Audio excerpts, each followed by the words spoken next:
देखिए बेटा, इसमें आपके पास में प्रिज्म के थ्रू कैसे रिफ्लेक्शन हो रहा है हमें ये देखना है। देखो बीच में वीडियो पॉज हो गई थी तो इस वजह से मैं दोबारा से बता रही हूँ ये। ठीक है, तो देखिए इसके अंदर क्या होगा आपके पास में, ये एक ट्राइंगल है PQR। इस ट्राइंगल का क्या है, ये आपके ट्राइंगल नहीं है सॉरी प्रिज्म है। प्रिज्म का ये मेन सेक्शन है, प्रिंसिपल सेक्शन जिसको बोलते हैं। इस प्रिंसिपल सेक्शन के अंदर दो रिफ्रैक्टिंग फेस होते हैं। फर्स्ट रिफ्रैक्टिंग फेस हमारे पास PQ हो गया, दूसरा फेस कौन सा है, PR।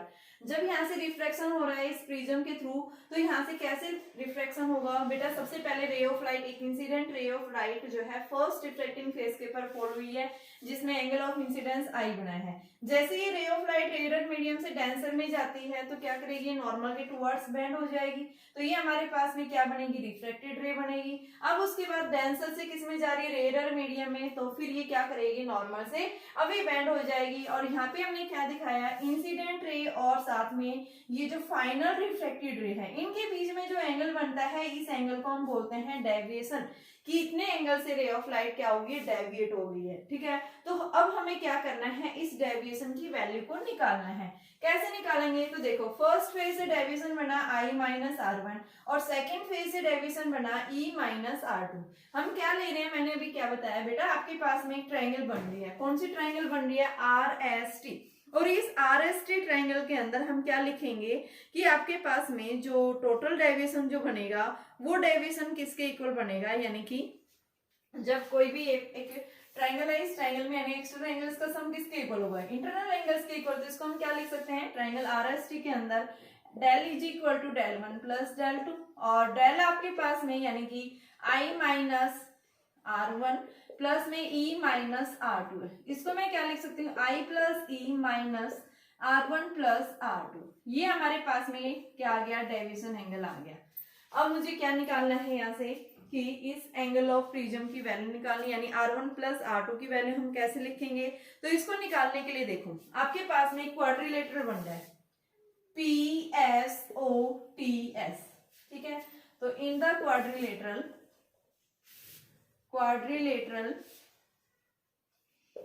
PSOTP,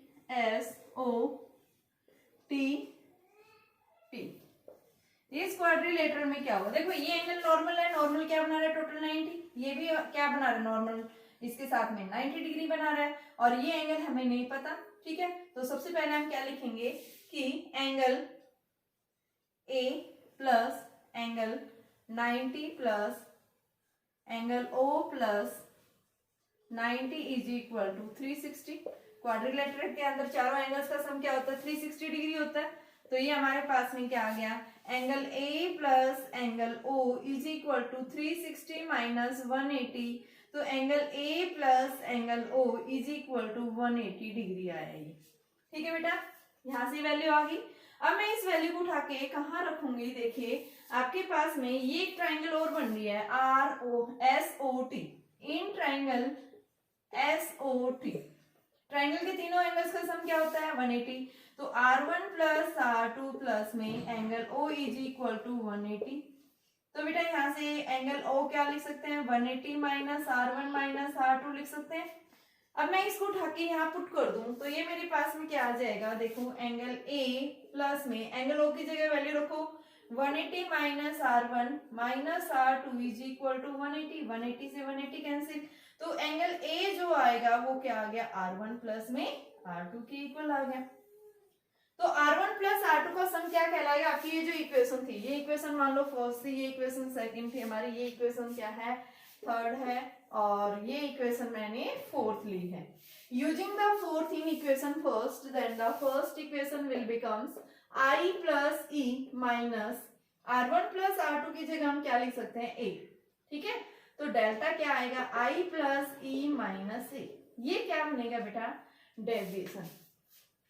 ठीक है, तो आप लोगों ने मेरे ख्याल से जो मैंने बताया है कि बेटा डेविएशन कैसे प्रोड्यूस होता है एक ग्लास प्रिज्म के अंदर जब भी रिफ्रैक्शन होता है। ठीक है, तो उस डेविएशन के लिए आप एंगल ऑफ प्रिज्म की फॉर्म में क्या रखेंगे, क्या होगा, I plus E minus A। अब मैं यहाँ से इसके पहले क्वेश्चंस करूंगी। आपके पास मेन फॉर्मूला एक तो ये है, दूसरा एंगल ऑफ प्रिज्म है, ठीक है। आपके पास देखिए एसएल अरोड़ा के अंदर इसके पास में क्वेश्चन दिया हुआ है, जो अभी हमने पढ़ा था रिफ्रैक्शन के अंदर, उसी के ऊपर एक क्वेश्चन दिया हुआ है। पहले हम उसी के ऊपर क्वेश्चन करते हैं, ठीक है। जैसे अभी मैंने क्या बताया आपको कि प्रिज्म से पहले बल्कि हमने ये टॉपिक किया है TIR के अंदर, उसके ऊपर क्वेश्चंस दिया हुआ बेटा, कॉन्सेप्ट ये यूज कर रहा है। तो देखो इसके अंदर आपके पास क्वेश्चंस क्या दिया हुआ है।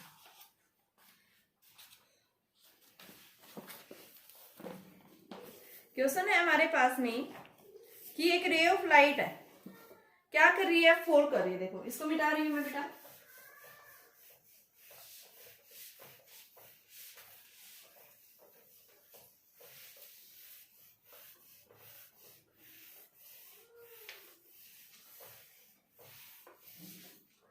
देखिए आपके पास ये दिया हुआ है, कोई भी एक रे ऑफ लाइट है, one face of the prism. Question है एक फेस है प्रिज्म का, इस प्रिज्म के अंदर क्या हुआ है, यहां पे लिक्विड है,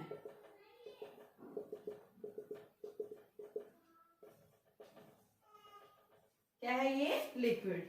अब ये बोल रहे हैं बेटा लिक्विड का जो रिफ्रैक्टिव इंडेक्स है वो क्या है, 3√2/4 refractive index for the liquid. One face of the prism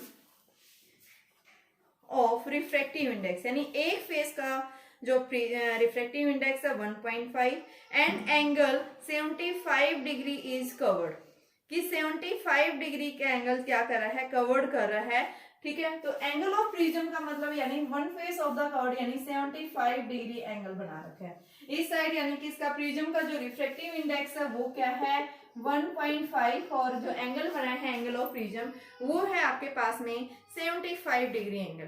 तो यहाँ पे बोला है what should be the angle of incidence of the light on the clear face of the prism. Angle of incidence की वैल्यू क्या होगी, जो face clear है, जिस साइड वाटर नहीं है, तो उसके लिए आपको क्या बताना है, एंगल ऑफ इंसिडेंस की वैल्यू बतानी है, for which light is just totally reflected at the liquid covered face, कि लिक्विड जो कवर्ड फेस है उस साइड से रे ऑफ लाइट क्या होगी है, कंप्लीटली रिफ्लेक्ट हो गई है, ठीक है। तो कैसे निकालेंगे, सबसे पहले हमने क्या दिखाया, यहाँ से देखो इस फेस से पूछा है एक रे ऑफ लाइट आके फॉल हुई, क्या बनाएगा, यहाँ से नॉर्मल बनाएगा, एंगल ऑफ आई हो गया, तो इस एंगल ऑफ इंसिडेंस की वैल्यू बतानी है। अब ये क्या करेगा, रे ऑफ लाइट इस फर्स्ट फेज से रिफ्लेक्शन होगा, तो बेटा रे ऑफ लाइट जो रेडर से डेंसर में जाती है तो नॉर्मल के टुवर्ड्स बेंड होगी, तो नॉर्मल के टुवर्ड्स चलेगी। अब ये बोल रहा है जैसे ही सेकंड फेज के ऊपर रे ऑफ लाइट गिरी है तो ये रे ऑफ लाइट इस सरफेस के अलोंग क्या होगी, ग्रेज होगी, यानी यहाँ पे क्या आ गया, ये आर जो है ये 90 डिग्री हो गया और आई जो है उसको हम क्या कहेंगे, क्रिटिकल एंगल के इक्वल, तो इस केस में R1 बना, ये पॉइंट हमारे पास में O है, ठीक है। ये कुछ क्वेश्चन दिया हुआ है, आपसे क्या पूछा है, एंगल ऑफ इंसिडेंस, की रे ऑफ लाइट किस एंगल से एंटर करे, ठीक है बेटा। तो उसके लिए हम क्या दिखाएंगे, सबसे पहले मैं इस पॉइंट के ऊपर स्नेल्स लॉ लगाऊं, सेकंड फेज के ऊपर, तो क्या लिखेंगे, by using the Snell's law at the second face of prism. Prism के सेकंड फेज के ऊपर जैसे हम अप्लाई करते हैं तो क्या बनेगा, mu g sine C is equal to mu l sine of 90।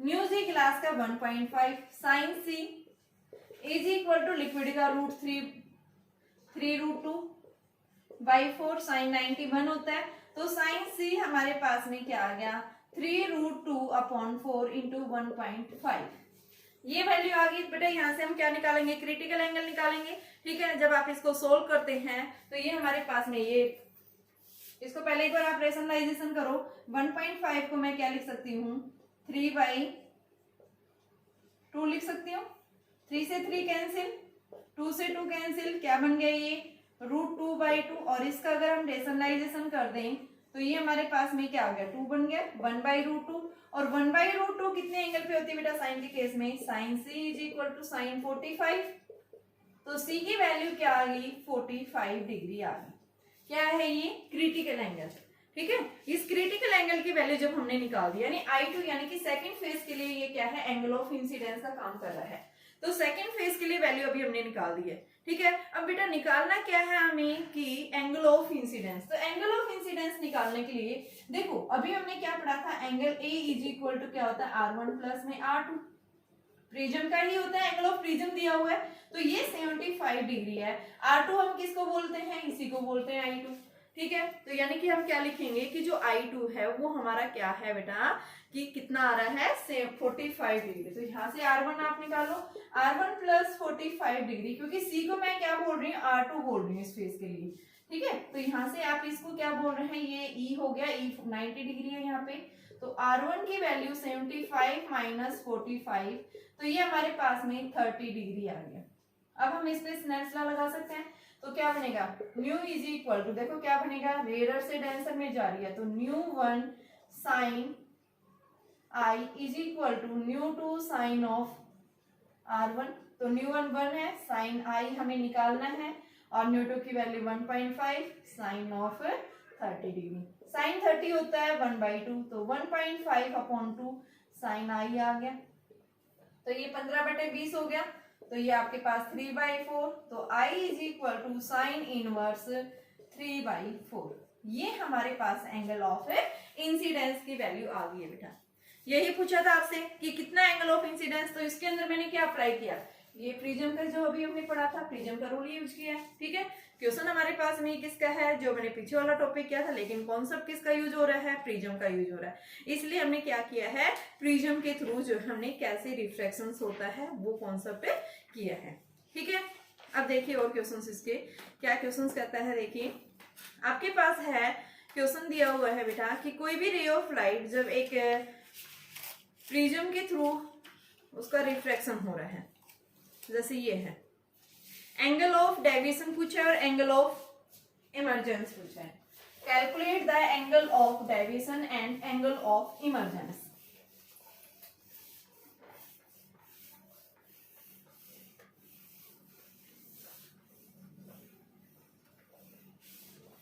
Calculate, आपके पास में दिखा रखा है कोई भी एक रे ऑफ लाइट है, ये आपके पास एक प्रिज्म है, इस प्रिज्म के यहाँ पे एयर है, यहाँ पे भी क्या है, एयर है, रिफ्रैक्टिव इंडेक्स इस स्लैब प्रिज्म का √3 दिया हुआ है, ठीक है।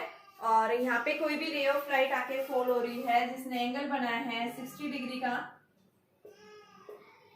ठीक है बेटा।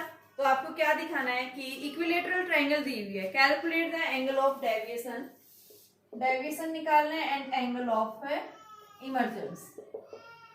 एंगल ऑफ इमर्जेंस जो यहाँ से बाहर निकलेगा उसकी वैल्यू निकालनी है। तो कैसे निकालेंगे इसको, निकालने के लिए देखो सबसे पहले फर्स्ट फेज के लिए हम R1, ray of light radius से डेंसर में जा रही है तो नॉर्मल के टुवर्ड्स बेंड होगी।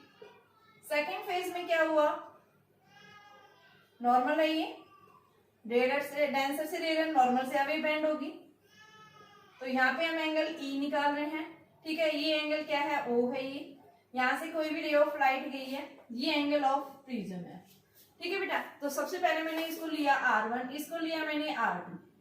सबसे पहले हम यहाँ पे क्या करेंगे, Snell's law, first refracting face के ऊपर स्नेल्स लॉ लगाएंगे। तो क्या आएगा, mu A sine of 16, mu G sine of R1। Mu A कितना है 1, साइन 60 कितना होता है आपके पास में √3/2 होती है वैल्यू, तो यहाँ पे हम क्या रखेंगे √3/2। न्यू G कितना है √3, साइन ऑफ R1 ये हमें निकालना है। तो आपके पास में साइन R1 1/2, तो R1 की वैल्यू कितनी आ गई, 30 डिग्री आ गई है। क्या है ये, एंगल ऑफ रिफ्लेक्शन आ गया फर्स्ट फेज के लिए। हमें निकालना क्या है, डेविएशन। डेविएशन का मतलब क्या होता है, आपके पास में भी थोड़ी देर पहले पढ़ा था आपने, ये डेविएशन है। डेविएशन का मतलब बताया था मैंने, I plus E minus A।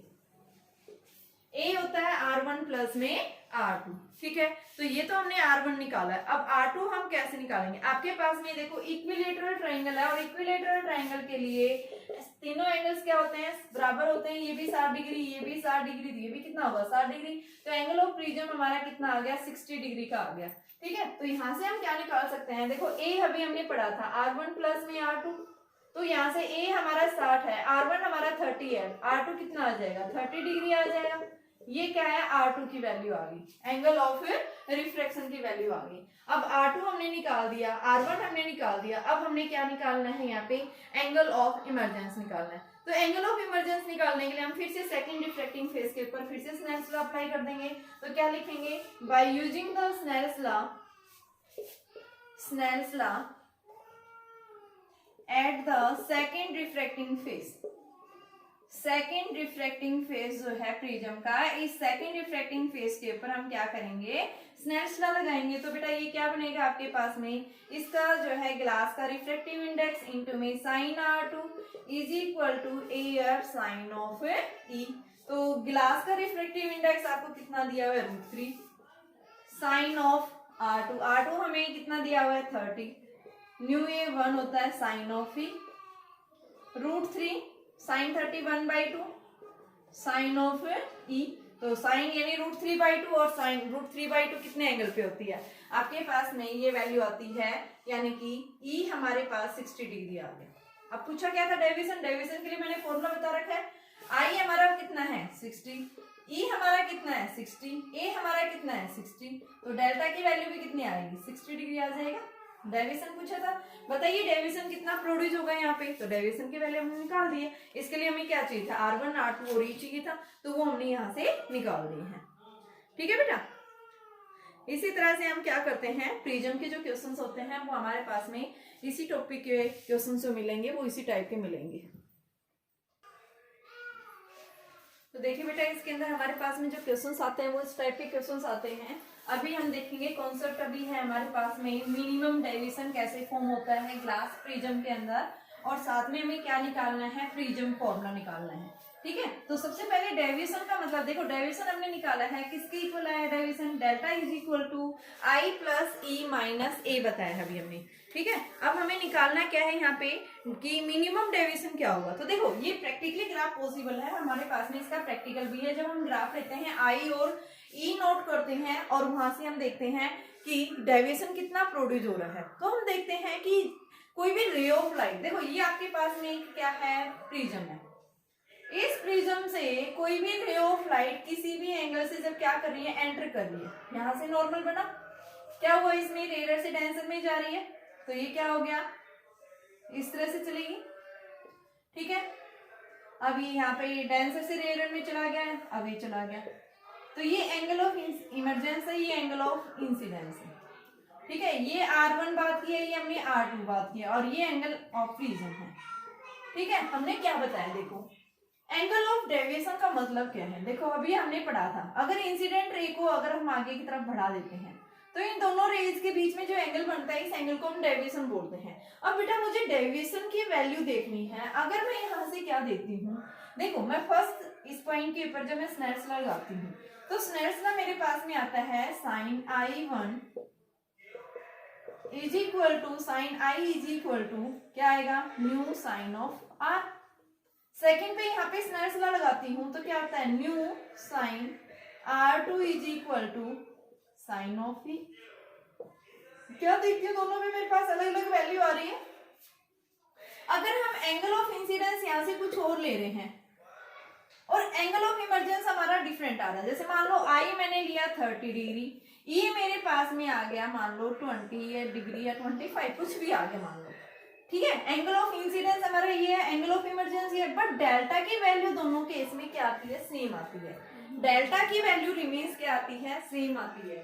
ठीक है, तो यानी हम क्या बताएंगे, डेविएशन की वैल्यू क्या होगी दोनों केस में से, कि अगर आपके पास में कोई भी रे ऑफ लाइट किसी भी एंगल से इंसिडेंट हो रही हो तो एंगल यहाँ से क्या आ रहा है, डिफरेंट आ रहा है। अगर मान लो रे ऑफ लाइट इस फेज से क्या कर रही है, एंटर कर रही है, तो यहाँ से एंगल ऑफ इंसिडेंस इमरजेंस कुछ और मिलेगा, यानी इस फेज के लिए क्या करेगा, वो इंसिडेंट रे का काम करेगा, और यहाँ से रे ऑफ लाइट जब बाहर निकल रही है उस केस में हम क्या बताएंगे, भाई वो इमरजेंस, ये इंसिडेंस एंगल हो गया, ये इमरजेंस एंगल हो गया। और हम क्या देखते हैं दोनों केसेस में कि आप एक साइड से रिवर्स करके देख लो, इस फेज से देख लो या इस फेज से, दोनों केस में हमारे पास में डेविएशन की वैल्यू जो आती है वो क्या होती है, सेम आती है।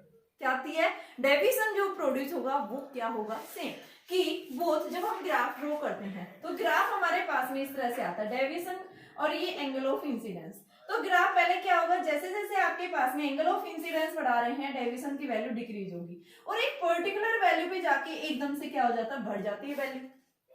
फर्स्ट जो ग्राफ दे रहा है डेविएशन और एंगल ऑफ इंसिडेंस के बीच में, ये ग्राफ हमें क्या बता रहा है कि आपके पास में जब आपने एंगल ऑफ इंसिडेंस को बढ़ा रहे हैं, यानी कि डेल्टा इज इक्वल टू क्या था आपने आई प्लस ई माइनस ए, कि अगर आप डेविएशन की वैल्यू इनिशियली अगर एंगल ऑफ इंसिडेंस को बढ़ा रहे हैं, इसको बढ़ाने की वजह से क्या होगा, पहले डेविएशन डिक्रीज होगा और एक पर्टिकुलर वैल्यू के ऊपर क्या हो जाती है कि वैल्यू एकदम से क्या हो जाती है, यानी कि एक पर्टिकुलर वैल्यू पे इसकी वैल्यू मिनिमम हो जाती है और फिर उसके बाद में क्या हो जाती है, वैल्यू इंक्रीज हो जाता है। तो ग्राफ हमें मिलता है, सबसे पहले मैंने यहाँ पे लिया I1, यहाँ पे मेरे पास मान लो I2 आ रहा है और इस केस में एक पर्टिकुलर वैल्यू पे, यानी जब I और E इक्वल हो जाते हैं, I1 और I2 जब इक्वल हो जाते हैं या I is equal to E, उस केस में हमारे पास में यहाँ पे एक सिंगल डेविएशन मिलता है और ये मिनिमम डेविएशन, यानी कि जो मिनिमम एक सिंगल वैल्यू जब I और E इक्वल होते हैं, उस केस में एक सिंगल वैल्यू मिनिमम वैल्यू आती है। इस मिनिमम वैल्यू को हम क्या बोलते हैं, मिनिमम डेविएशन। ठीक है, जब भी मिनिमम डेविएशन होता है, यानी कि आप क्या बताएंगे कि जब हमारे पास में मिनिमम डेविएशन I और E जो है जैसे ही इक्वल हो जाते हैं, उस केस में हम क्या बताते हैं, डेविएशन वैल्यू जो आएगी वो क्या होती है, मिनिमम। लेकिन हम क्या बताते हैं कि जब I और E आपने डिफरेंट लिया, उस केस में हमारे पास में क्या आ रही है कि एंगल ऑफ इंसिडेंस और एंगल ऑफ इमर्जेंस डिफरेंट थी, बट डेविएशन उस केस में क्या आ रही थी, दोनों केस में सेम आ रही थी। यहाँ पे हमने देखा एंगल ऑफ इंसिडेंस है, यहाँ पे हमने देखा क्या है, ये आपके पास में दूसरा एंगल ऑफ इंसिडेंस है। ये वैल्यू क्या कर रहे हैं, हम हर बार वैल्यू को क्या कर रहे हैं बेटा, चेंज कर रहे हैं। और यहाँ पे हम क्या बता रहे हैं कि जैसे ही आपके पास में I1 बराबर I2 हो गया है, उस केस में यानी कि हम क्या बता रहे हैं कि जो डेविएशन प्रोड्यूस हुआ है वो क्या हुआ, मिनिमम, और उसके बाद से एकदम से क्या होगी, वैल्यू इंक्रीज होगी। तो ये जो ग्राफ है, ये ग्राफ हमें क्या इंडिकेट कर रहा है, ये ग्राफ यानी कि हम क्या बताते हैं कि आपके पास में जो मिनिमम डेविएशन, ये ग्राफ देखो प्रैक्टिकली पॉसिबल है। हम क्या बताते हैं कि हमने जो दो इक्वेशन देखी है कि अगर फर्स्ट फेज से एंगल ऑफ इंसिडेंस अलग जा रहा है, तो सेकंड फेज से हमारे पास में क्या मिलता है कि इमरजेंस वैल्यू कुछ हो रहेगी, लेकिन डेविएशन वैल्यू दोनों केसेस में क्या आती है, सेम आती है। ये कोई भी रे ऑफ लाइट अगर फर्स्ट फेज से जा रही है, दूसरे फेज से जो आ रही है, अगर मान लो यही रे ऑफ लाइट इधर से जा रही है, तो डेविएशन दोनों केस में क्या मिलता है, सेम। लेकिन अगर I और क्या बता रहा है बेटा, यहाँ से E की वैल्यू I1 और I2 अगर इक्वल हो जाते हैं, उस केस में हम क्या बताएंगे कि जो डेविएशन प्रोड्यूस होगा वो डेविएशन कैसा होगा, मिनिमम होगा। ठीक है, तो यहाँ पे आप क्या बताएंगे कि जब भी मिनिमम डेविएशन पॉसिबल है, मिनिमम डेविएशन ओनली जब भी पॉसिबल होगा, तो ओनली एक ही एंगल ऑफ डेविएशन प्रोड्यूस होगा। ठीक है, तो यहाँ पे कंडीशन लिख देती हूँ, there will be minimum deviation only, minimum deviation only when one angle of incidence, एक ही एंगल ऑफ इंसिडेंस के ऊपर मिनिमम डेविएशन की फॉर्म होगी। लेकिन हम क्या बताते हैं कि मिनिमम डेविएशन के लिए एंगल ऑफ इंसिडेंस क्या होगा, एक ही होगा, डेल जो है मिनिमम कब होगा कि जब आपके पास में ये I1 और I2 की वैल्यू क्या है, इक्वल है, उस केस में ही मिनिमम डेविएशन होता है। ठीक है, वरना उस केस में आप क्या बताएंगे, यहाँ पे I कुछ हो रहा है, यहाँ पे E कुछ हो रहा है, तो इस केस में डेल की वैल्यू तो आती है, सेम आती है, बट I और E की वैल्यू सेम नहीं होती, मिनिमम डेविएशन हम उसको नहीं कह सकते। तो यानी ये जो ला है, ये हमें क्या बताता है कि आपके पास में इसकी वैल्यू जो है यानी इक्वल कब होगी, जब आपके पास में I1 और यहाँ पे रखो, यहाँ पे आपने मान लो साइन I की जगह I1 ले लो, यहाँ पे आपके पास में E की जगह ये भी इक्वल हो गया, I और E यही है, I और E को आप रख लो, I1 को मैं क्या ले रही हूँ, I ले रही हूँ, I2 को मैंने क्या लिया है, E लिया है, तो यहाँ रखोगे तो आपके पास में साइन यानी कि I is equal to mu sine of R, और यहाँ से मैं लिख रही हूँ साइन, E की जगह I ले रही हूँ तो न्यू साइन ऑफ R2, तो ये दोनों इक्वल वैल्यू, तो R1 R2 भी क्या हो जाएंगे, उस केस में इक्वल हो जाएंगे। तो यानी हम क्या बताते हैं, मिनिमम डेविएशन यानी कि जब भी मिलता है, प्रैक्टिकली ग्राफ पॉसिबल है ये। लेकिन आप इस कॉन्सेप्ट को थोड़ा समझिए, कॉन्सेप्ट हमें क्या कहता है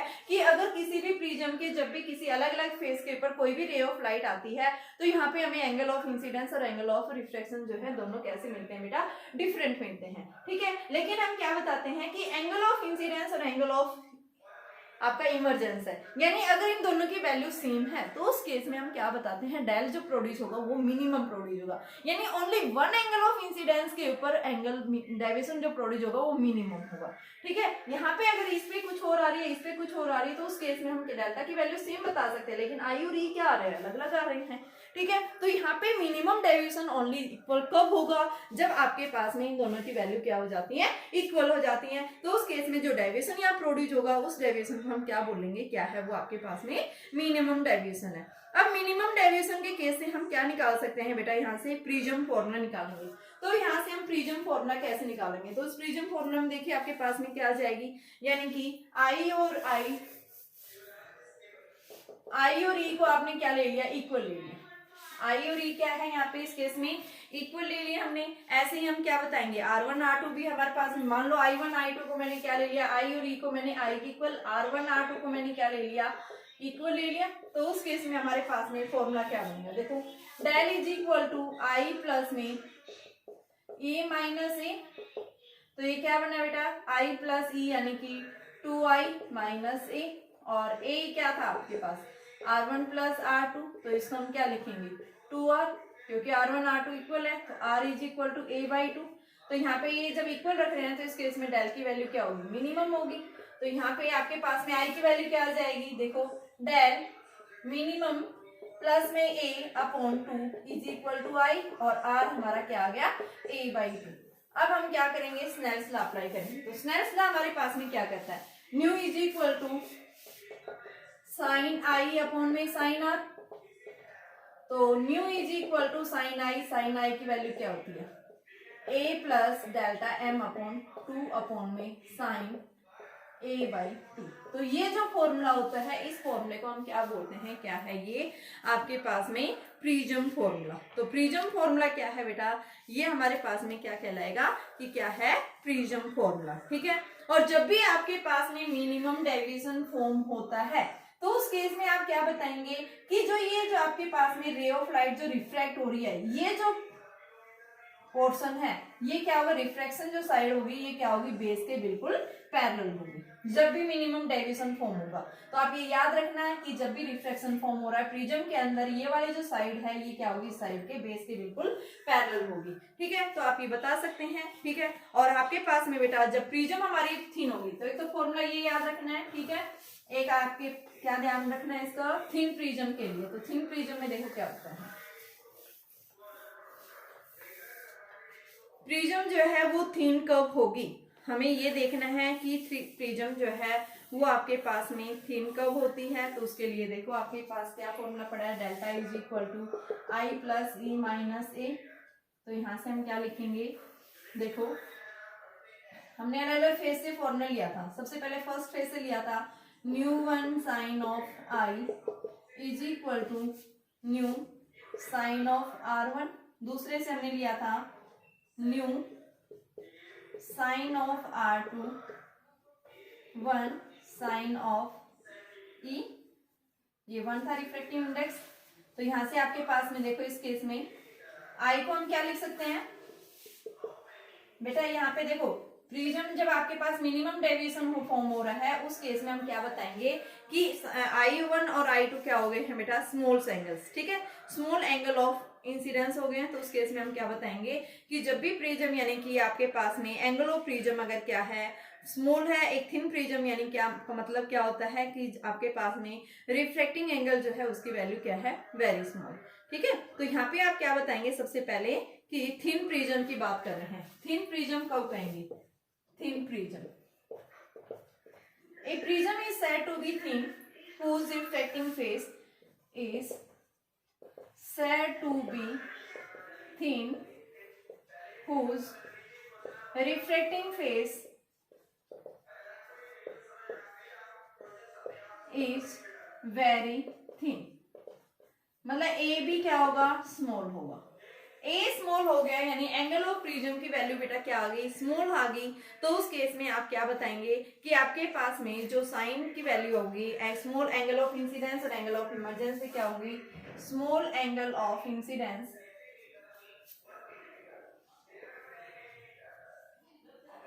साइन आई के इक्वल साइन आर के इक्वल, ठीक है।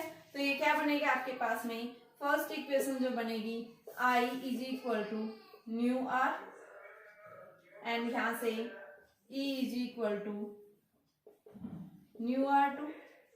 R1 R2 भी क्या है यहाँ पे इक्वल है, तो यहाँ से हम क्या करेंगे, इनकी वैल्यू को रखेंगे।